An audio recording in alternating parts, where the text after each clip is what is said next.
Voyez aujourd'hui comment une employée de magasin main langue bouchée m'a rappelé que l'amour est véritablement la guerre spirituelle suprême.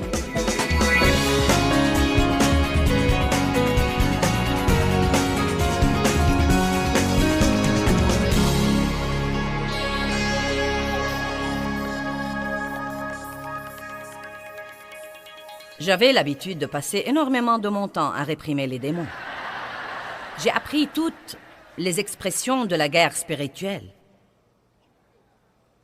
Quand je suis d'abord devenu membre du mouvement de la parole et de la foi, il y avait beaucoup d'enseignements sur la guerre spirituelle. Nous avions des séminaires sur la guerre spirituelle. Je te réprime, Satan! Arrière de moi, Satan! Je te lis au nom de Jésus-Christ. Je me rappelle cette époque où je passais la moitié de mon temps à réprimer le diable et tout ce que je faisais était d'épuiser ma voix. Je croyais que si on priait, on devait prier à voix haute. Plus on la hausse, plus on a de l'effet. Et je jugeais Dave. Je me disais, il ne prie pas. Parce qu'il s'asseyait, les yeux ouverts, et regardait par la fenêtre. Et je me disais, on ne peut pas prier les yeux ouverts.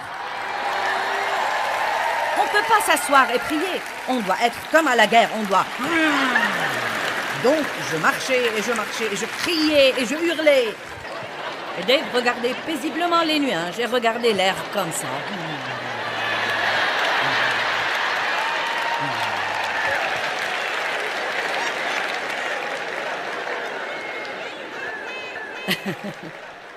Et un jour où je criais dans la prière, « Oh, maman, maman, maman, oh, maman, maman. » J'ai senti que le Saint-Esprit m'a dit, « Eh bien, tu devrais écouter ceci. »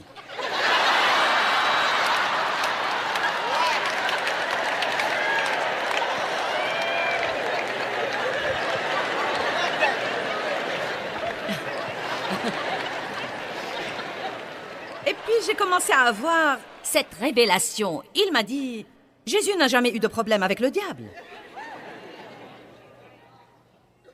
Pourquoi ne pas étudier et voir comment il faisait la guerre spirituelle?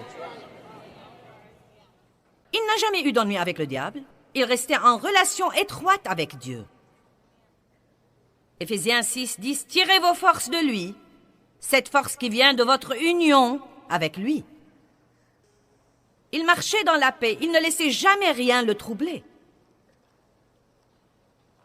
Pas étonnant que Dieu ait dit à Moïse et que Moïse ait dit aux Israélites quand ils étaient entre la mer Rouge et l'armée égyptienne, « Gardez votre paix et Dieu combattra pour vous. » La paix est une guerre. Car quand vous gardez la paix dans une situation difficile, vous prouvez que vous faites confiance à Dieu. Ne dites pas « je fais confiance à Dieu » pendant que vous piquez une crise. Mais prouvez que vous lui faites confiance. Revêtez-vous de la justice. Sachez qui vous êtes en Christ. Le royaume de Dieu, ce n'est pas les choses. C'est la justice. Vous savez qui vous êtes en Christ et de ce fait, vous avez la paix. Puis vous avez la joie dans le Saint-Esprit. Je me rappelle toutes ces années que j'ai passées à réprimer le diable. Et vous savez quoi? Je priais pour tant de choses dont je n'avais pas plus besoin qu'un homme sur la lune. Je priais pour un manteau de fourrure. Tout le monde portait des manteaux de fourrure à l'époque. C'était comme un signe de prestige. Donc je priais pour un manteau de fourrure. Et je priais pour l'agrandissement de mon ministère. Et vous savez, je priais pour une promotion. Et je priais pour ceci. Et je priais pour cela. Je n'avais pas la moindre idée de qui j'étais en Christ. Je vivais sous la culpabilité et la condamnation tout le temps. Allez! Je n'avais pas de paix, je n'avais pas de joie. Et je disais que j'étais une enfant du royaume. J'étais complètement ignorante là-dessus. J'étais une chrétienne superficielle. J'étais une chrétienne charnelle. Tout dépendait de ce que je voulais, de ce que je pensais et de ce que je ressentais. J'avais un appel sur ma vie. Et à cette époque-là, j'enseignais à 25 personnes dans ma salle de séjour. Et 5 ans plus tard, j'ai eu une petite promotion de Dieu et j'enseignais dans une église à Saint Louis où j'étais parmi les pasteurs associés. J'avais un appel mondial, international, énorme sur ma vie, mais Dieu n'allait pas me promouvoir avant que je n'apprenne vraiment à rester habillé spirituellement. Parce que si Dieu choisit de vous mettre dans de hauts lieux pendant que vous êtes nus spirituellement, le diable vous tuera.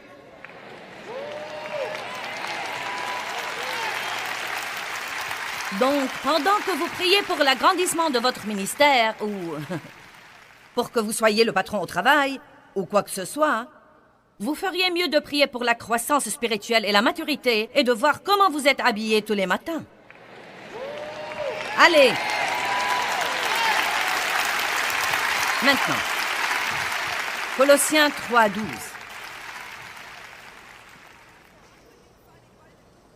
C'était une chose énorme, énorme pour moi quand Dieu m'a montré toute cette affaire de se revêtir et de se dépouiller et d'être habillé spirituellement. Et je me souviens même que je participais à des séminaires où on parlait de se revêtir de cette armure et on enseignait aux gens de se mettre debout et on leur disait « Mettez votre ceinture, mettez votre casque, mettez votre cuirasse, mettez vos chaussures. » Mais vous voyez, tout ceci ne sert à rien si vous ne l'exercez pas. Non mais je peux mettre mes chaussures de paix tous les matins et en même temps vouloir donner une bonne raclée à mon enfant. Vous savez, j'ai découvert que j'étais très paisible et que je m'entendais bien avec tout le monde jusqu'à ce que quelqu'un rentre à la maison.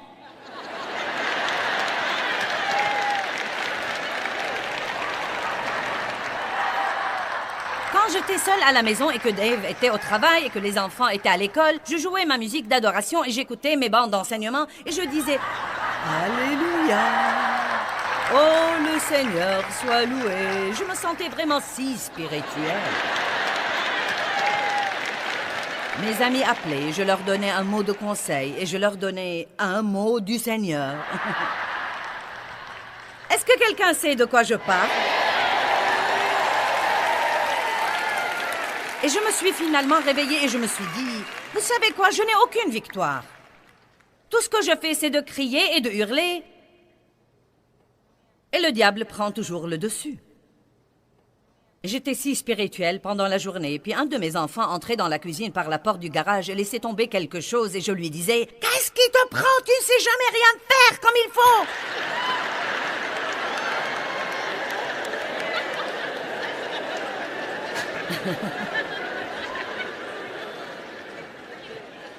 Et après avoir piqué ma crise, je me sentais coupable. Dieu, je ne peux pas m'en empêcher.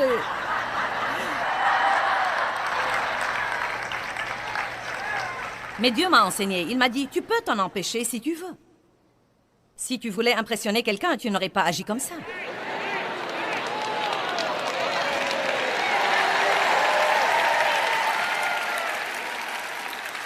Donc, revêter est une instruction qui nous dit de faire quelque chose exprès. Colossiens 3:12. Nous nous amusons beaucoup aujourd'hui. La chose la plus importante, c'est ce que nous faisons, et surtout ce que nous faisons quand il n'y a pas une personne que nous voulons impressionner, là. Vous m'entendez? L'important, c'est ce que nous disons et nous faisons, et non pas à quel point notre Bible est soulignée et coloriée en jaune et rose et bleu. Vous pouvez colorier votre Bible, mais ça ne veut pas dire que vous savez quoi que ce soit. Nous nous sentons si spirituels quand le pasteur dit « Ouvrez à tel et tel endroit » et votre Bible est toute soulignée et surlignée. Vous la faites bouger un peu dans l'espoir que votre voisin la verra. Vous savez tous pourquoi vous riez, car vous savez exactement de quoi je parle. Oh oui. Je connais très bien ce passage-là. Oh mon Dieu.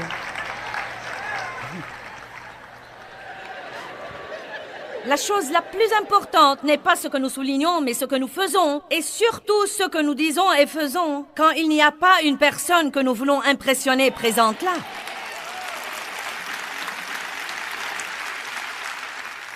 C'est pourquoi il est très important de bien traiter tout le monde et de respecter tout le monde. Il est très important d'honorer tout le monde, non seulement ceux avec qui vous voulez être en bon terme ou ceux dont vous voulez vous attirer les faveurs. Mais vous devez surtout être gentil avec ceux qui, dans le naturel, ne sont rien pour vous, mais sont quelque chose pour Dieu. Revêtez-vous veut dire faire quelque chose exprès, prendre une décision sur la manière dont vous allez vous comporter et vous conduire. Et nous devons passer un temps le matin à nous habiller spirituellement. Je vous défie de prendre 15 minutes tous les matins pour mettre vos habits spirituels. Et ça ressemble à peu près à ça. Dieu, je veux être une personne miséricordieuse. Quand les autres ne feront pas tout comme je voudrais, aussi vite que je voudrais, je me revêtirai de la miséricorde. Si ce type qui conduisait hier et qui m'a donné la moitié du signe de la paix...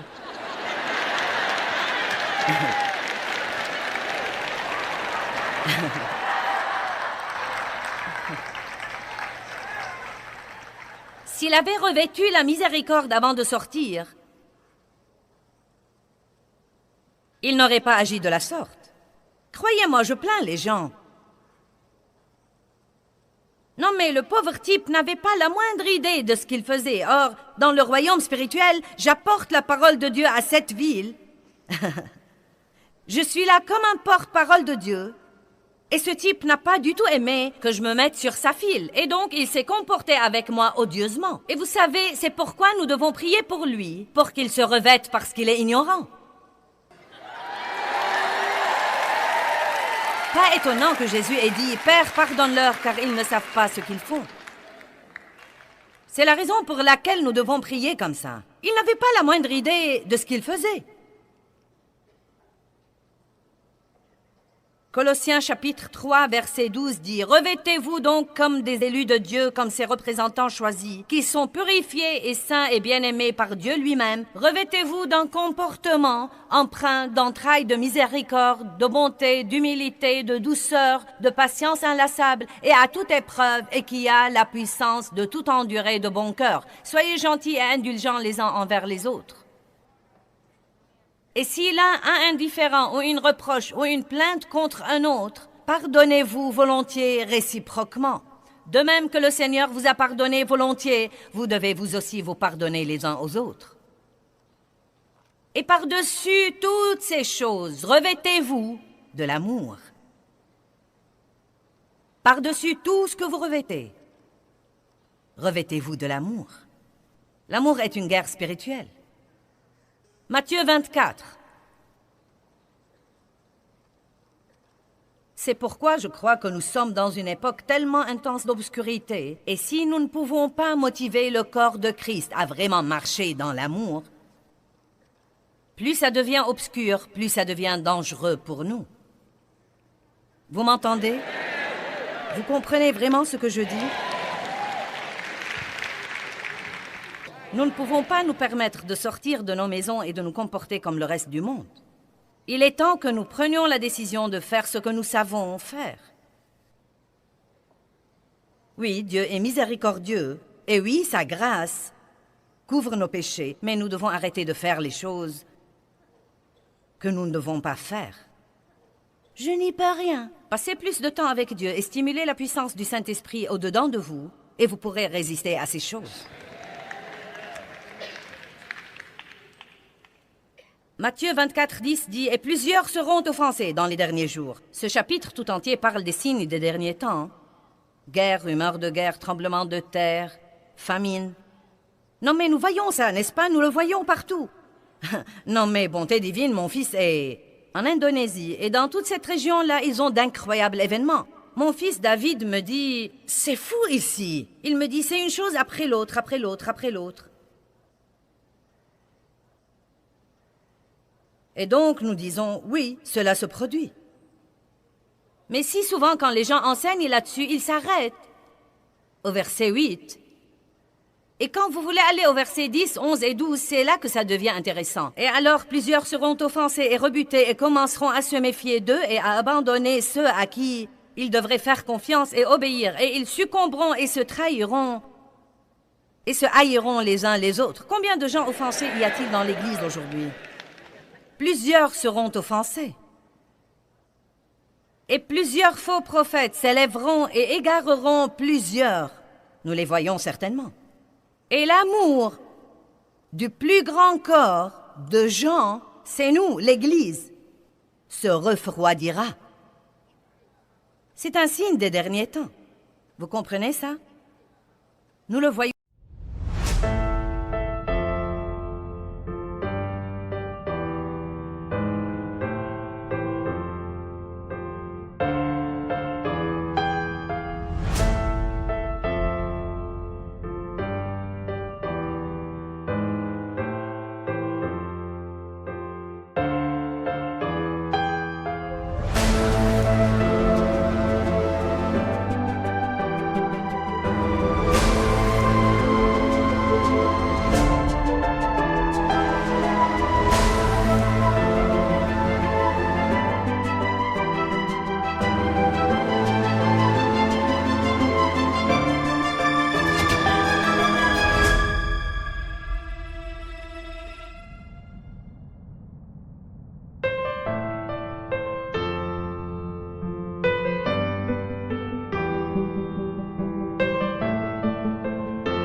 Aujourd'hui, l'amour du plus grand corps de gens s'est refroidi. Et vous savez, une des choses tragiques qui ont eu lieu... Je suis sûre que quand le président Roosevelt a fait ça, il voulait vraiment aider et il essayait de résoudre un grand problème. Quand le gouvernement a dit « nous nous occuperons des pauvres », les gens ont fait confiance au gouvernement au lieu de Dieu. Et ça a plutôt rendu l'Église paresseuse. Car si vous lisez la Bible, nous sommes censés nous occuper des pauvres. Allez. Il y a des instructions dans la Bible sur les vraies veuves et comment s'occuper des veuves. Et si elles sont des commères ou si elles ne se comportent pas pieusement, vous ne devez pas les aider. Et ce qui arrive maintenant, c'est que le gouvernement aide tous ceux qui font la queue et s'inscrivent. Et ça ne peut pas continuer comme ça. Oui, il y a des gens qui ont besoin d'aide et qui la méritent. Mais il y a un très grand déséquilibre là-dedans. Dieu n'a pas oint le gouvernement pour s'occuper des pauvres. Il a oint l'Église pour s'occuper des pauvres.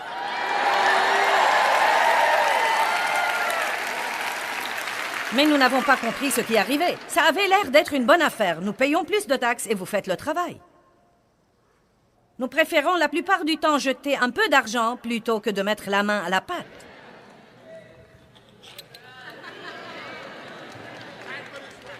Amen. Nous préférons prier pour un réveil plutôt que d'avoir ce réveil. Car si les gens qui ont besoin de Dieu viennent, ils ne seront pas comme vous. Ils ne parleront pas votre langue. Peut-être qu'ils ne sentiront pas bon et se conduiront mal. Allez. Et parce que nous ne voulons pas, nous disons « Eh bien, vous savez, l'amour n'est pas exclusif, il est inclusif. L'amour a de la place pour tout le monde dans son cercle, et non seulement pour les gens qui sont comme nous. Oh, alléluia, je prêche bien aujourd'hui.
toujours l'histoire d'une employée qui jure.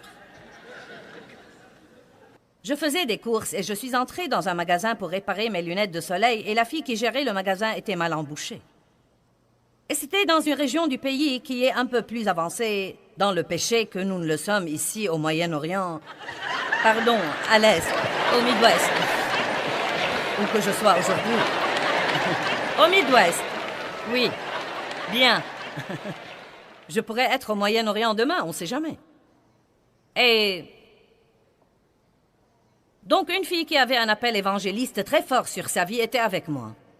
Et elle a commencé à lui parler. Vous savez, nous faisons une conférence ici, nous sommes chrétiens et est-ce que tu as une relation avec Dieu? Et la fille a dit, oh oui, je suis très spirituelle. Et je me suis dit, oh oh. Les gens qui sont spirituels m'inquiètent toujours, car on ne sait jamais ce que cela signifie. Mais elle proférait des grossièretés, et peu de temps après, elle a proféré une obscénité. Et je suis particulièrement sensible aux grossièretés. Je ne peux pas les supporter car mon père était mal embouché quand j'étais enfant, et il était méchant et il a abusé de moi. Et je devais vraiment me garder d'être hyper religieuse avec elle. Et donc, nous avons continué à parler, et elle a dit, eh bien, je suis sûre que je ne devrais pas utiliser ce langage, mais vous savez, je pense que Dieu jure de temps en temps. Eh bien, maintenant, j'étais vraiment indignée. Et je me suis penchée sur le comptoir. Et je lui ai dit, Dieu ne jure jamais. J'allais tout de suite défendre la réputation de Dieu, vous voyez? Mais la fille évangéliste qui était avec moi a intervenu directement et elle lui a dit, mais il aime les gens qui jurent.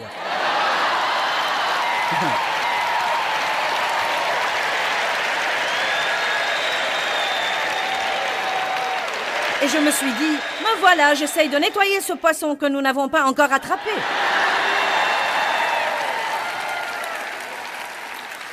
N'est-ce pas ce que nous faisons la plupart du temps? Nous essayons de corriger les gens et de redresser leur comportement avant de leur montrer assez de l'amour de Christ pour les intéresser à être chrétiens. L'amour du plus grand corps se refroidira à cause de l'iniquité accrue et de l'anarchie sur terre. Revêtez-vous de l'amour, c'est une guerre spirituelle. Revêtez-vous de la paix. Revêtez-vous de la justice. Sachez qui vous êtes en Christ.